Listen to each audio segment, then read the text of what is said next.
The UK National Health Service and the British Medical Association are engaged in a conflict that has ramifications for millions and millions of patients across the country. Over 250,000 medical appointments and operations could be postponed because of 4 days of strikes next week by junior doctors in England, the NHS Confederation has said.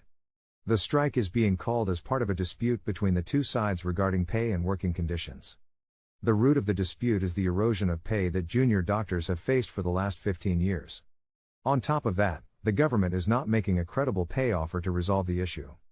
According to Dr. Layla McKay, who is the Director of Policy for the NHS Confederation, NHS bosses are more concerned about the impact of this strike than any other that has taken place so far.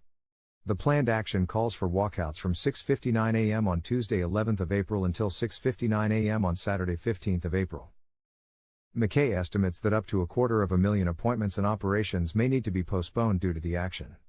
The government has even been urged to meet union representatives over the bank holiday weekend in an attempt to resolve the issue.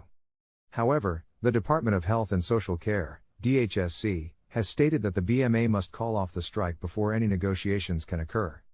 The BMA has apologized to the potentially millions of patients who may be affected by the strike, and they have assured that patient safety will not be put at risk.